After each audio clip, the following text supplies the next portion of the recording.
How you guys doing? Welcome.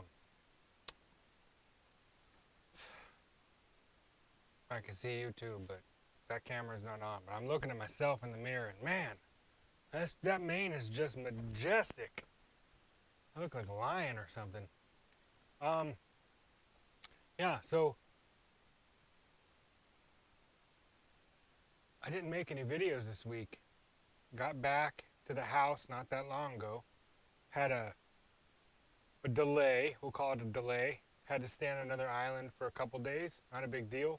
Actually, a couple days. Well, we stayed for a little over a week, a little longer than we wanted to or needed to, but things happen. So,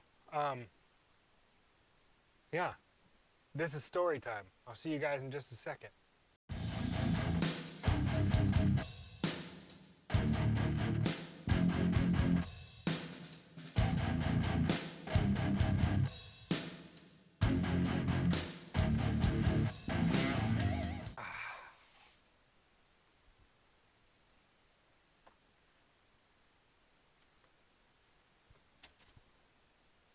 Oh, we'll hold my tea up there.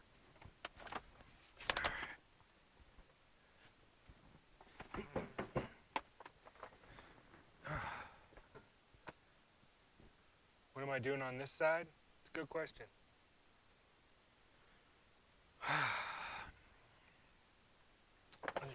Dusting it off is one thing I'm doing on this side. This car is dirty. I never sat on this side. I never ever really sit on the sides of my in the passenger sides of my own car. I've only done that a couple times. I'm sorry if I seem distracted. So while we were over on Oahu, sitting in the hotel, I was on the internet, looking at stuff, and notifications were popping up that I got some new subscribers. Pretty cool. Pretty stoked about that. Thanks everybody that came to hang out. One in particular, Iron Horse Garage.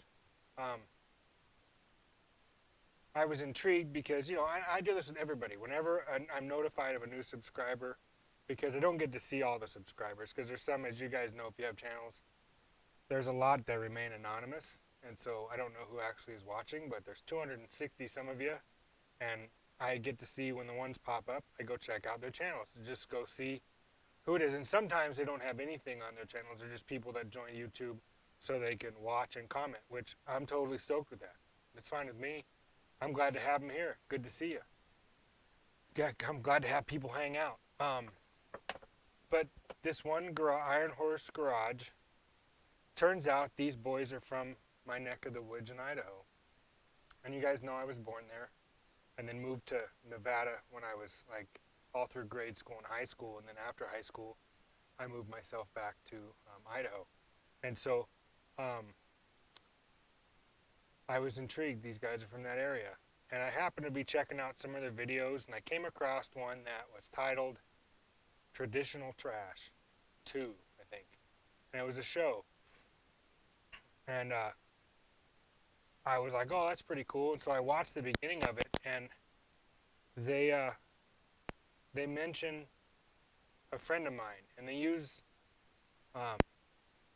like adverbs or whatever it was. Is it adverbs? I guess it's adverbs. Adverbs was, things like that that referred like past tense. And it kind of shocked me.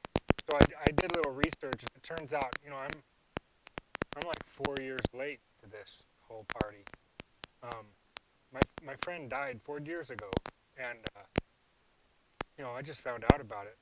And I mean, it was a really, really crappy way to find out about your friend dying through something like that. But at the same time, they put on a show to honor him, and it's something he would have dug. So I'm really thankful. Thanks, guys, for putting that out. That was pretty cool. So I thought I would make a video, a story time video for me. Because, as some of you guys know, I'm autistic, and I don't deal well, I don't know how to deal with emotions and feelings real good. So my wife, she's good at helping me, and so she tells me to talk. If I talk about stuff like this, it'll help me out. So I'm using you guys to help me process this. Um, and you guys would be like, and I know some of you are thinking, well, if he was a good friend of yours, how come you just found out, now instead of 4 years ago? And that's a great question. The reality is that not many people knew that he and I were friends. We didn't really run in the same circles, and we definitely didn't see eye to eye on a lot of build styles. But on some stuff we did. But he was my friend, and he knew. Um, I would rarely go to any of the shows or something that he had. He would always ask me, "Are you going to go to Viva's Las Vegas?" No. Are you going to go down to Bo Huff's thing? No. Are you going to go, Bonneville Salt Flats? Maybe. First time I actually went, he took me. Um, we went, and that was, I mean, he'd asked me for years to go. Like, I realized, I was thinking about the other day, I've known this guy for most of my life. Like, um, maybe, I don't think it's quite been 30 years. So I'm in my late 40s. Tony was several years older than me. In fact, he has a son, uh, Junior, that I've maybe met maybe 5 times over all these years. I didn't ever hang out. Tony knew a lot of people. A lot of people. Like he was revered as he should have been, as like in his circle, in his group of people, like people loved the guy. He was super, he was cool and into like rockabilly kind of stuff before that stuff was ever cool. He was always that way. And he always had a great eye. I don't want to say always, because I might offend some of you people watching this. If you're watching this for the first time and you're watching it because it's about Tony, don't be offended. Well, you can be whatever. I don't care. But my intention is not to offend any of you. It's because this is a relationship is between me and him. And he and I we were friends. And nothing else other than that. We were just good friends. And in fact, the last time I talked to him, he called me. We were going to have a big storm here, a big, huge storm. Like, the news reported it massive, like devastation, all this stuff, which it didn't happen. But he called me to make sure I was okay. And of course, I laughed. I'm like, Tony, I'm like a 2,400 foot elevation. Like, if a 100-foot tidal wave hits here, I'm gonna watch it go across the middle of the island and like touch the other side. I might have trouble getting gas later, but that was kind of it. But that's the type of guy he was. I hadn't talked to him in a couple years, and he just called me up out of the blue when he heard the news story to find out if I was okay. He actually called me,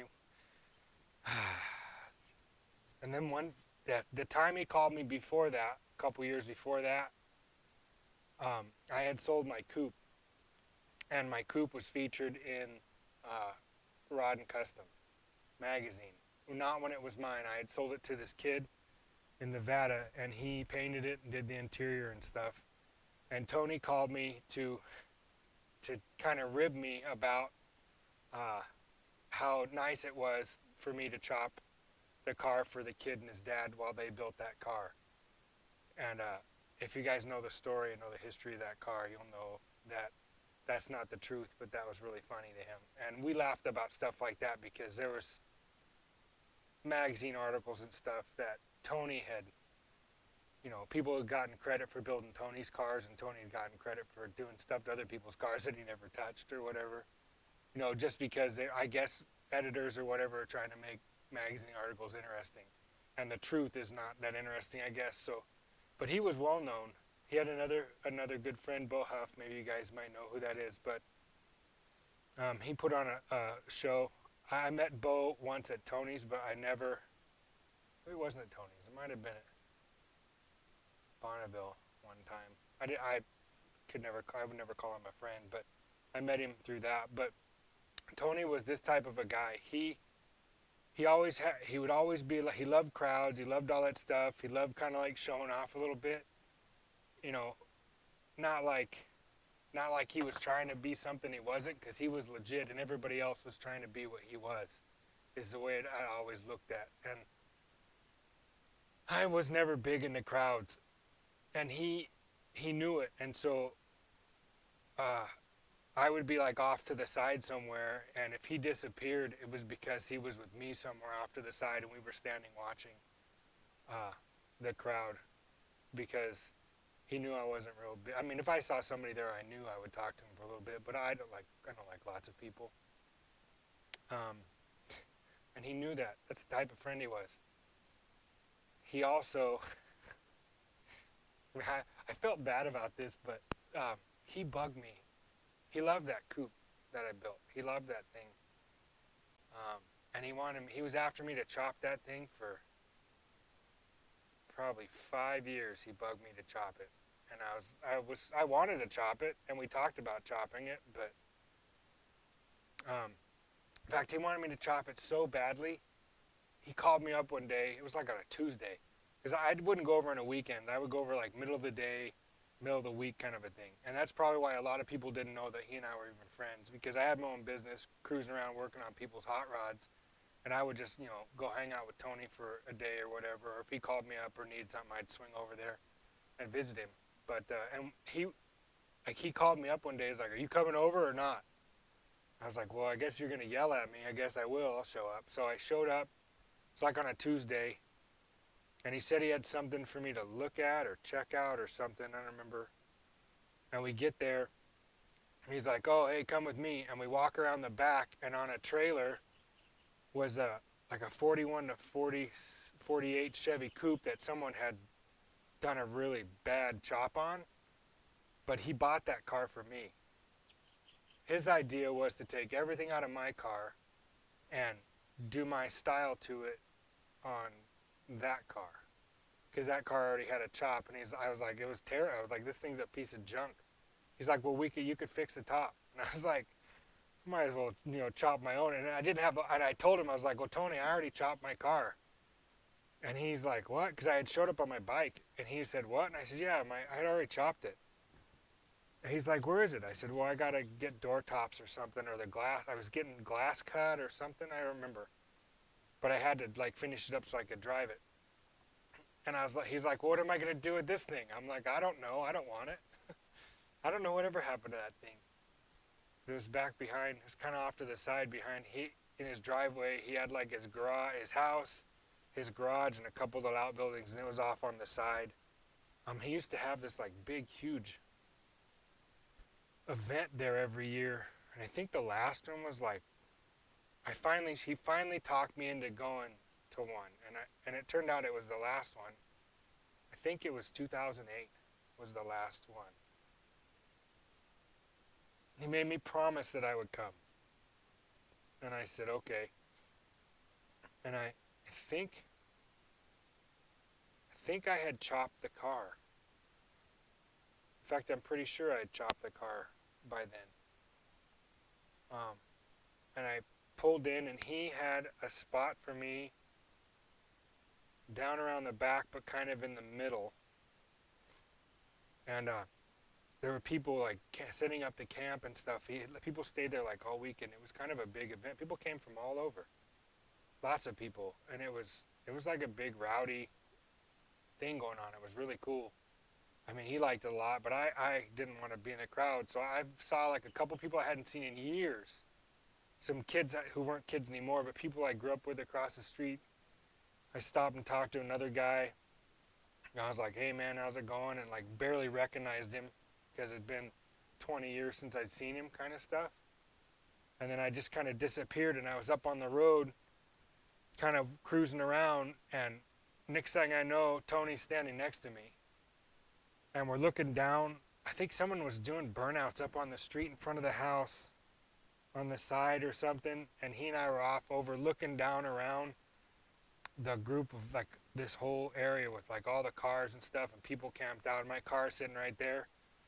And he's like, he looks at me, or he's looking down there, and he said, this is the last one I'm going to do. And I said, what? And he said, I wanted you to come to this because this was the last show I was going to put on. And I was like, okay. And he's like, are you going to stay overnight? And I'm like, no. He's like, you're not? I was like, no. He goes, well, I put that spot right there for you in your car. And I was like, well, and he goes, I said, well, I'm going to have to leave here in a few hours. So we hung out for a little bit, and then I had to leave. And he made people use some other people to like get me out, and they like opened it up as I pulled out. But when I went out of my car, there was some chick in like some, pin-up doll kind of a thing, like laying on my car, and people were taking pictures of girls on my car. It was weird. Funny at the same time, but weird. But that was just kind of like he let me be me because I was different, and he was different than I was, and he was him. And I think that's why we got along so good. Because I would give him a hard time, and he never was mean or malicious or rude to me. He was always super cool. He had this patch on his jacket, and some of you guys might remember it, but it said "F you, I got enough friends," and that kind of embodied. He tried to get his granddaughter to like adopt that philosophy too when she was real little. Last time I saw her, she was probably like, I don't know, 4 or 5 maybe. I was like, well, that'll go over good in school. He's like, I think so. She should. That's the way she should look at it. She's cool enough. Like he loved her, loved her a lot. But I'm just all these things, memories are coming in to my brain of different things, more recent than others. I remember the first time we went to Bonneville. Um, he had, I don't remember. He finally got me to go, and I think he might have had his tow truck. He built like a 34 Ford pickup thing tow truck with like a Pinto motor. Like I hate rat rods. I hate them. I think they're hideous, ugly, hideous, death, like just cobbled together pieces of crap. I can't stand them. I love hot rods. I mean, it can look like a rat rod, and if it's well engineered and safe and cool, and you could see the craftsmanship in it, that's cool. But just stick welding something to the side of the door and going, it's cool, a piece of rebar stuck off here just for the wow factor, I hate that. That's terrible. Or not setting the geometry up in the front end so you can actually make something drivable or whatever. Like, I think those are completely worthless. I mean, they're not. So,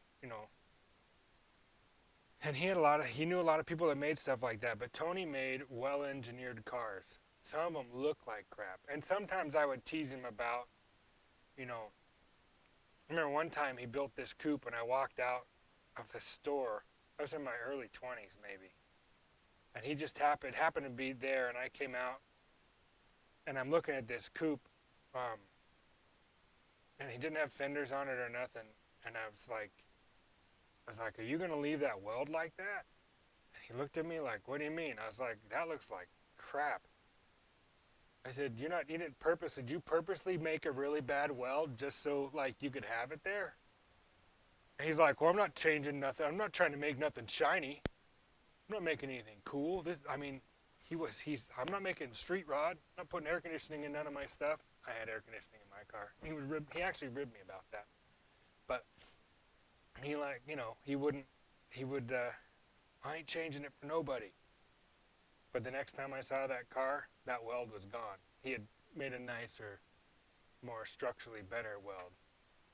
He didn't tell me that he did it. I just happened to look and see it because I knew he would. Because it bugged him that I was teasing him about it. But that we had that kind of relationship. He could tease me and I teased him, but it was never,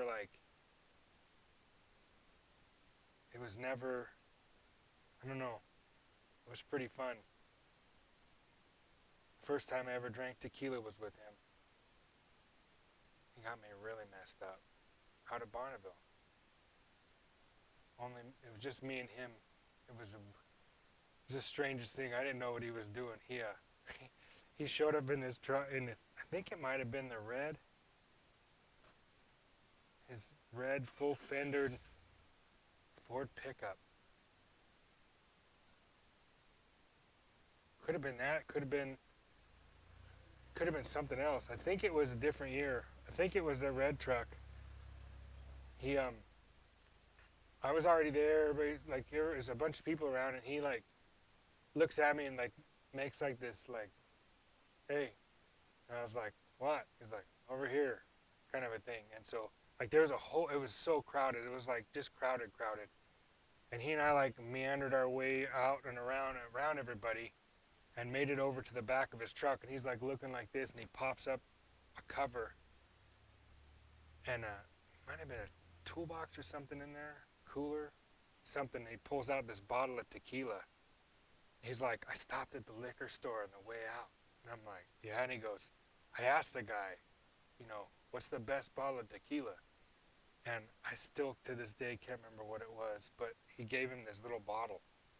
And so he goes, I said, is it any good? He goes, I don't know. The guy says it's good. You want to try it? And I'm like, I don't drink tequila. I don't drink. I hardly drink at all. And he's like, well, let's do it. So he's like, I got lime. So he pulls out a cutting board and he pulls out a knife and he cuts a lime and has 2 shot glasses. And I was like, well, who else is coming with? He goes, nothing. This is for us.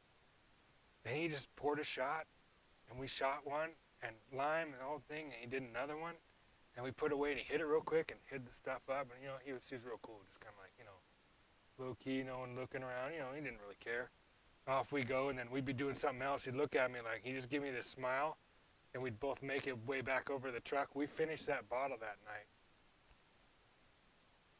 And the next morning, I ended up the next morning early, I got up and went to the truck stop to take a shower early, like 6 o'clock when they open. And I go into the truck stop, shower, and they said they could hear me screaming from where we were all camped, because apparently I had hopped on one of the bar stool go-karts that one of our other buddies had, and I took off out across the salt at like full speed, and like ended up supermaning off the side of it. So I had like road rash and stuff, just packed with salt. I didn't know about it until I got in the shower. Yeah, it sobered me up real quick. Thanks to Tony. He thought it was funny. I thought it was funny too after it stopped burning, but he thought it was funny. And then later on, we were at like, may have been the year before or a couple years after or something. Year before maybe. We were at, same thing, we were at Bonneville. This time we were at the casino, and then one of the casinos, I want to say it's the Nugget, but I don't think it's the Nugget. It's the one across the street, the 2 main casinos in Wendover. There's like if you're leaving Wendover and going from the Utah side or going from the Nevada side into the Utah side, it's a casino on the right-hand side, and they have like a parking garage, and it was like the whole front parking area and part of the parking garage, and that whole thing was just lined with hot rods. Because most people that came out to Bonneville, a lot of them drove hot rods out there from wherever they were going, just like we did. We all drove our cars. And we were getting there kind of early to the car show, so Tony pulls in and backs in, and then he made somebody leave a space next to him. And then I came in at some point, and I backed in next to him, so we're both backed in next to the curb. And the street's this way. So if this is the parking lot and this is the street, there's this main street. There's like it kind of goes up a little bit, and a sidewalk, and like there's some grass right here, and we're backed in right here. He's next to the entrance, and I'm backed in next to him. And there's like some Model A's, and I think these guys from New York came out, Rolling Bones or something, Rolling Bones Car Club. They came out and they raced. They all had like 33, 34 Ford Coupes, and I think a Roadster too. And those guys actually drove out in their race cars or raced those race cars. They were pretty cool. And so everybody's like parked around. And Tony said, I only got 2 lawn chairs, one for me, one for you. I'm like, all right. So we went up a bit off to the side, kind of behind our cars, but more like if this is the street, we were kind of back up over here. There might have been like a little tree or something right there, but we were sitting on these lawn chairs, just looking around and watching all these people kind of below us cruising around the cars. He looks over at me and he goes, "Hey," and I was like, "What?" He's like, "How long are you gonna let that guy sit on your car?" And I was like, "What are you talking about?" And I look over and there is someone sitting on the front fender of my coupe, driver's side, and he's talking to, a girl, and there's some other people. It's just super crowded. And I didn't see what he was talking about. He goes, "That guy's been sitting in your car for a while." And I was like, "Oh, maybe it's helping the guy. Maybe the car's being his wingman by proxy or something. Maybe I'm helping the guy out." And he was like, "Yeah, maybe." And then he just kind of looked at something else, and we talked about, just whatever. Never like we didn't ever get in like super deep conversations. It was always about like cars or chop or just I don't know. I guess it could have been life, but nothing like I don't remember. I don't remember much of the conversations. We just bullshit. We just hung out and like watch people. And I was like, "All right, I'm gonna go watch this." And he goes, "I'll watch." I said, "You want to put the chair back?" He goes, "Yeah." So he like so nobody else tries to sit next to me. So I grab his chair and I go over and I stick it in his tow truck. And I quietly slide in the passenger side of my coupe over to the driver's side. And the guy's talking to this chick over here on the front. And I fire it off. And this chick looks at her and the guy looks back at me or whatever, like, "What the heck's going on?" And then like they're like, "Oh, this isn't your car?" And the guy's like, "What?" Like he was making it out like it was his. And I think I said something like, "Hey man, I'm gonna take the car back to the camp or whatever. I'll see you later," to the guy. So it kind of, I didn't want to make the guy look like a complete fool, but it was pretty funny. Surprised him. Tony said, "Oh, you should have seen the look on that guy's face." He's like, "That chick, those girls walked away from him instantly as soon as they realized that wasn't his car." And I was like, "Oh, I tried to help, you know." Oh, Tony, I miss him.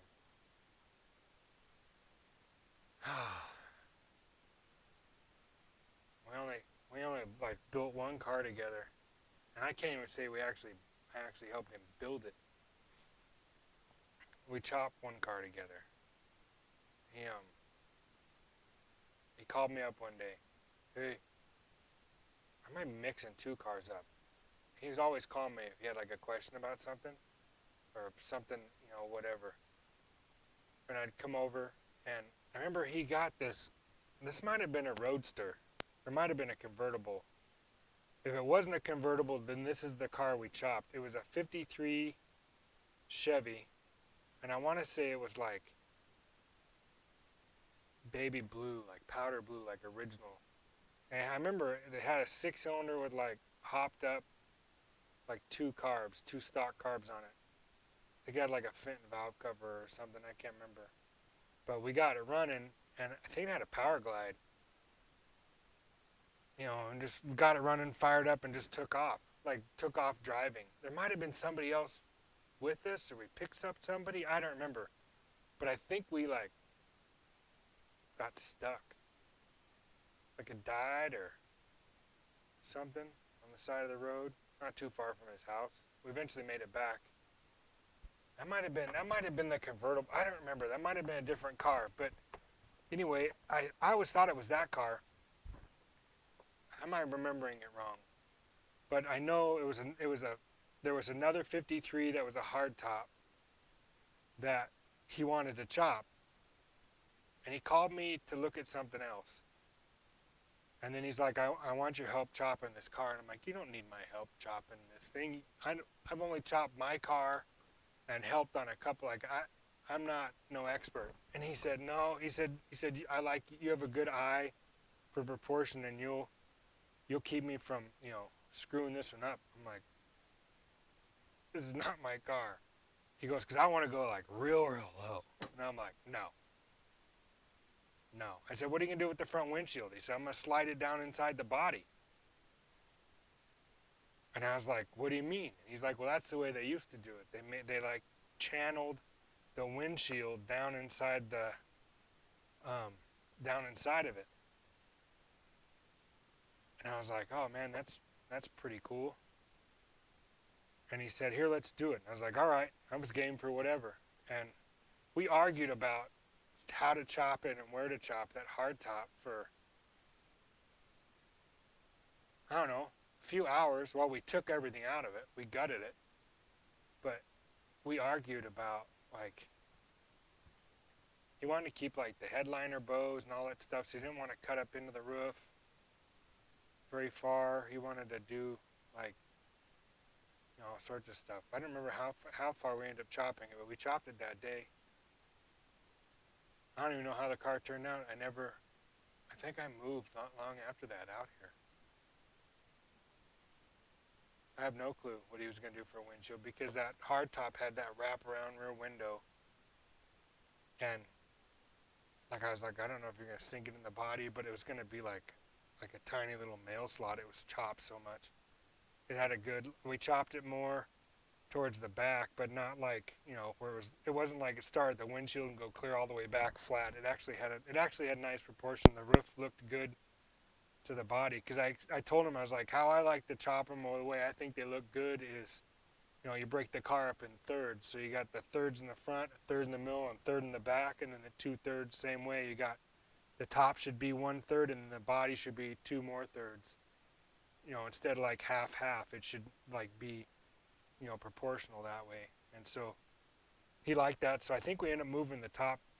We chopped it, put the windshield down, and moved the roof forward and back. I forget. I just remember I was tacking stuff together, and then he wanted to French the headlights. And I'd never Frenched headlights before. And so he showed me how to do it, pull the buckets out. In fact, when I pulled the headlights and buckets out of this car, they were done the way he had done that one. Only Tony did his right. The guy that did this car was, on this 57, they were a mess. But pulled the bucket out of the front, and then turn the bolts around and make studs, and then slide the bucket in from the back and just put nuts on it. And then he took the trim ring, and the 53 has like grooves on the inside. It's like corrugated almost. And he actually put the bucket on, put the headlight up there, centered the bucket around the headlight so it looked right. And I know we'd aimed everything. I think I was like, well, we need to aim the headlights and make sure everything sits right. And so we did, and then he moved the bucket, and he just ground off the edge and tacked it to the fender. And then the next time I saw the car, he had done the body work on that part of it, and it looked really good.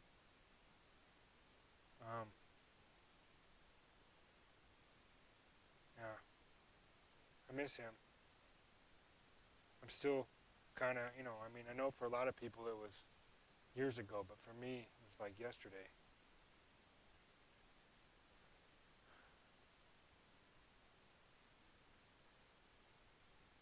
I'm not trying to bring anybody down. I'm just thanks for hanging out, listening. Help me process this. I bought him and he was so excited. He had something he built that, to me, it was like some of the cars and things that he put together, I was like, that thing looks like a refrigerator with magnets stuck to it.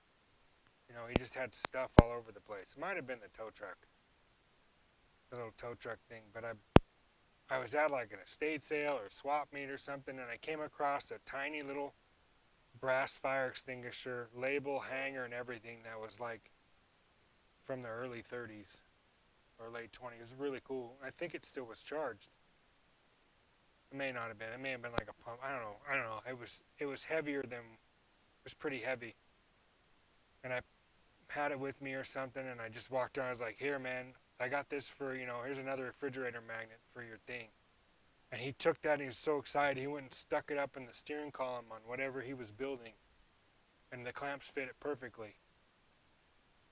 and I had a flashlight too, the same kind of a thing that was an old flashlight.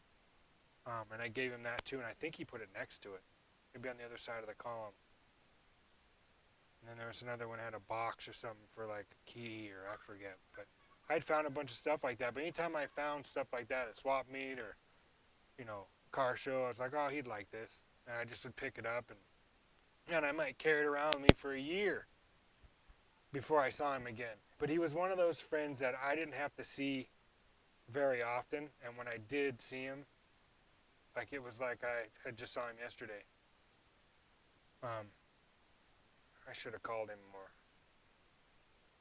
Anyway, don't want to bring anybody else down. Thanks for hanging out.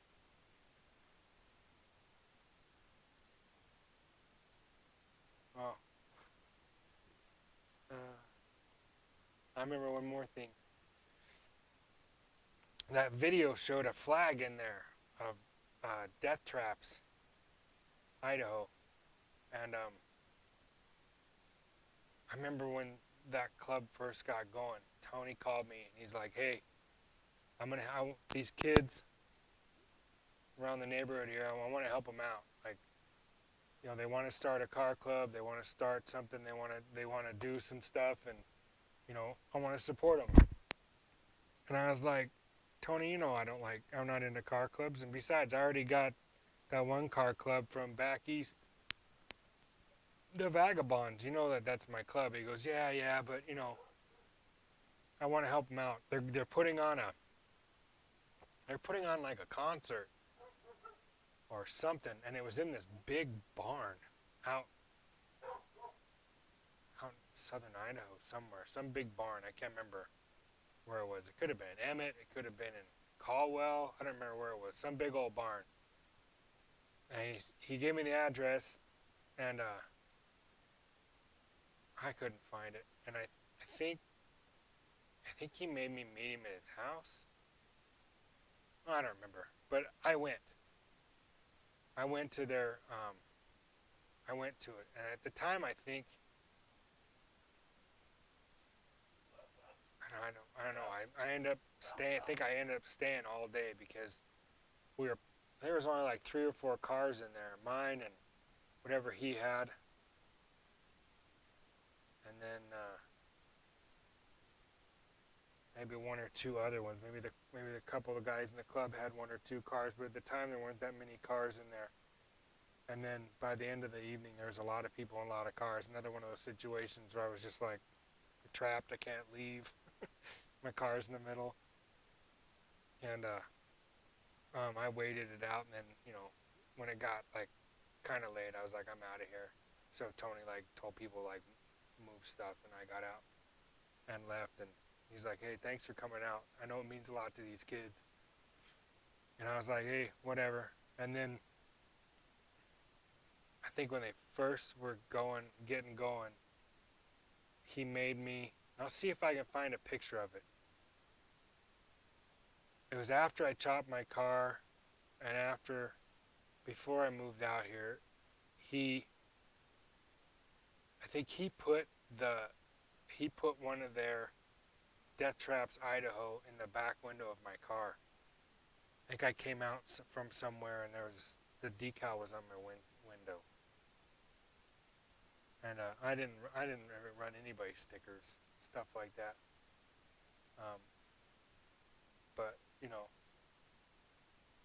he just come out and sitting there in the car. I was like, "Oh, okay, all right, whatever. I guess I'll support these kids." And they were good kids. I mean, they're not kids now, but they were good kids. One of them had like a '54 Chevy. I think Tony told him I would help him chop it. Like Tony and I were gonna help the kid chop his car, and I never got the opportunity to help him out. I think I ended up moving over here not long after that. But what's funny is while I was over on Oahu, and I think about him a lot. But while I was over there, he was on my mind like for most of that trip before I was watching that show. Just stuff popped into my head. Things from years and years back. He said that I met him way earlier than I remember. So I'm going off of his dates. I think it was somewhere like in my 20s, but he seems to think I was a teenager when we met. That's what he thought. So I always went with it. Maybe it was like at Hines. Jim Hines. No, it wasn't Jim Hines. It would have been Hopkins. Hopkins had a wrecking yard, like old car salvage yard, not too far from Tony's house. And used to go in there and talk to Les Hopkins. And Les is a cool old guy, but I would see Tony there a lot. I would be going there for some other reason. I'd see Tony there a lot. But I remember, it might be what he's talking about.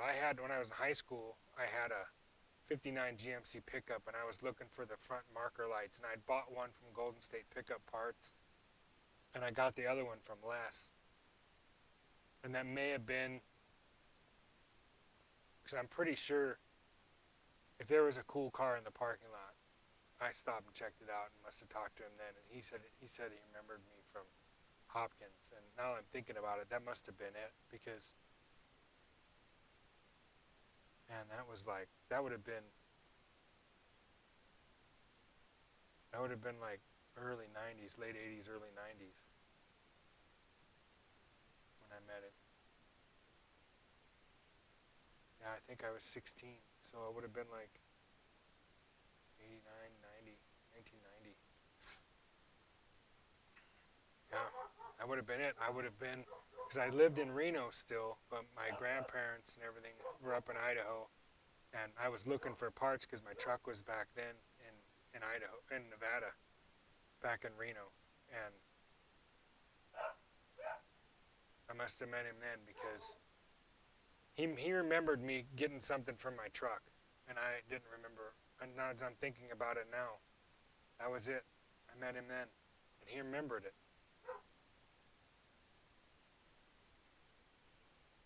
Huh. That's a weird memory for me to just remember out of the blue all of a sudden, for me to put that together.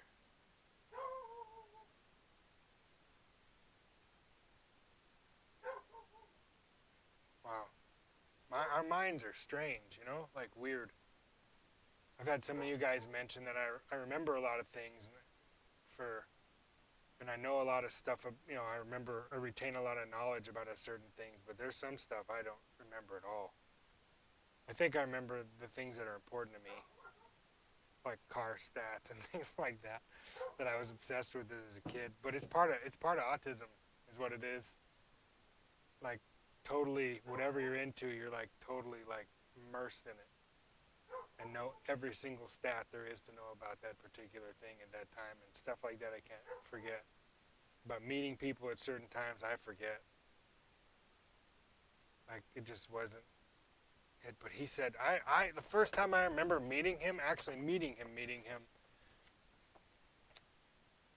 was in my 20s, early 20s,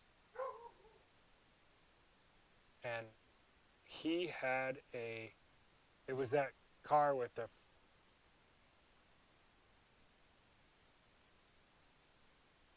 I don't remember. I think it was like a 35 or 6 Ford Coupe that he was running a straight axle and no fenders on. And I was looking at the roof of it and the top, and I don't have much of a filter, so I remember where we were, gas station or maybe a like auto parts store or something. And he comes walking out, Tony, and I knew who he was. I'd heard about him because of Jose, obviously, in Caldwell, and everybody in Caldwell pretty much knows everybody. And a lot of the car guys know each other, but I knew who he was. He looked really familiar, and now that I'm thinking about it, I know exactly why. But at the time, I just looked at his car, and I remember I must have asked him a question. I know I made some comment about how bad the chop looked, like the metal work. And he was like, the look on his face was, you know, I think he was probably trying to process somebody that didn't think that the stuff that he put together was really cool. You know, kind of like he just had this look on his face, and he just kind of laughed. And I was like, you know, it'd be a lot cooler if it was like if all this stuff was smoothed out and stuff. You know, I could tell like the design or whatever, and he agreed with me, but he at the same time he wasn't about to change it for anybody. Oh man, we must have. We sat there and talked for a long time. In fact, I think that might have been the first time I went out to his house.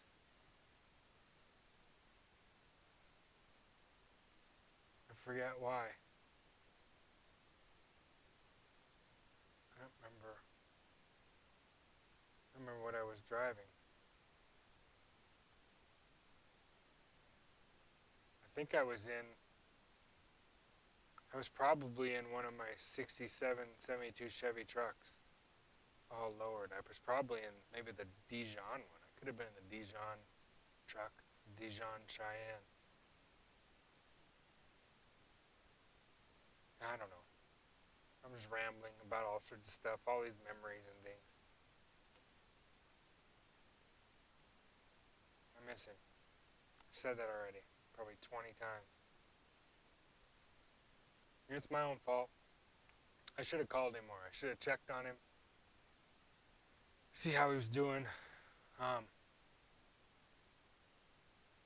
if any of you guys know his family or anybody or Junior or whatever, his kid, grandkids, you know, stuff like that, his wife, you know, all that, you know, and you can get a message to him or whatever, tell him, you know, give him my condolences, you know, and that I love Tony. He was a real friend, an actual friend. He knew things about me and like little weird quirks that I wasn't even really aware of, but he was like he didn't like pick on me and you know whatever. He was like, you know, he could tell if I was uncomfortable, we'd take off, you know, like he would, hey, let's go over here, let's go over there. Hey, come check this out, just to get me out of whatever situation. And I didn't recognize it all the time, but you know, he was he was good to me. He gave me stuff, parts, cool stuff. He told me he loved my car. I remember one time, part of the reason, and this will wrap up the story, why I'm sitting in the passenger seat of my car, and the only time I've ever sat in the passenger seats of my car, of my own vehicles I built, was one right now, and, you know, if friends were driving my car. I remember one time, we were at Bonneville together, and it was crowded, and I was off somewhere. I was trying to get out of, like, wherever we were, and my car was over off in the middle, and Tony's stuff was over here, and people were just like jam packed over by. One of the guys brought like literally a black velvet like bar, like a alcohol liquor bar, and you know, neon flamingos, you know, like all circled in, like a bunch of motorhomes and tents and trailers and all these hot rods and stuff around, and choppers and things, and people from all sorts of different clubs and stuff, and these guys are all friends. And my stuff's parked in the middle of it, and his truck's over there, but his car is more over by the beer garden, and it was just crowded, and I was trying to get away from whatever. And I remember I looked over, and somebody was sitting in the driver's seat of my car. I could see it through, like, you know, the haze and stuff, and I just wandered over there. And as I got closer, I realized it was Tony sitting in my car, windows up. And so I opened my passenger door and slid in. That was the first time I'd ever sat in the passenger seat of that car. And I look over at him. I'm like, what are you doing? He's just looking around like this, grabbing the wheel, stepping on the pedal, rolls the window down, sticks his arm out. He just kind of looks up and he says, I love this car. And at that moment, I wanted to give it to him. But then I was afraid he would do something to screw it up, like make it ugly. Like, who knows? He would do his thing to it, and I was doing my thing. I didn't, I didn't want it to look like his car. It was my car, but he loved it. And when I chopped it, he really loved it. I remember when he called me up. He's like, "Hey, we're doing this show downtown, Caldwell, or some car show." He's like, "Oh, we're gonna be down here on, I forget what street, First Street maybe or something." He's like, "Are you coming out down?" I was like, "Yeah, I'll come down. I'll come see you." I said, "I'm not putting my car in there." He goes, "Oh, bring your car. Bring your car. I want to see it." Because I had chopped it. I said, "All right." So I pulled in, and he told me what block they were at, and he was there with his chairs, and there was like a bunch of people with him and all these cars, and I pulled into the parking lot across, and I just came walking over to him. He's like, "Where is it?" And I said, "It's over there in the parking lot." He's like, "Where?" And I go, "Right there." He just got up and walked over to the car, and I just sat in the chair. He's like, "Here, have a seat." So he sat down, and he got up and just took off, went over to my car. He was gone for like an hour. I was like, whatever. And then he and somebody else came walking back. And I think somebody got up in the chair next to me, and he sat down in that chair. And he said, I forget what he said. It was something like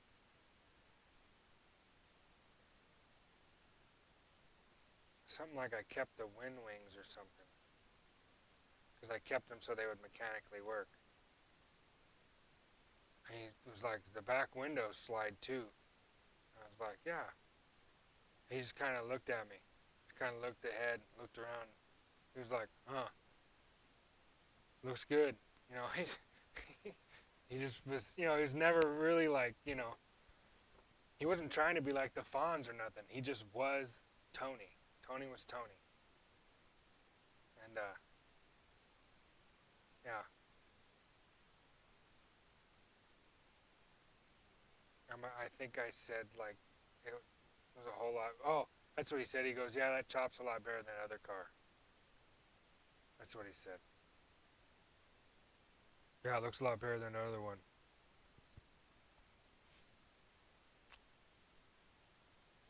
I wonder who got that other car.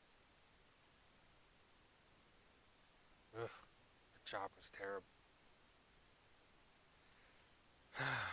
Anyway, this is my lava lamp. This here, that's a 4-speed. Feels weird to do it with that hand.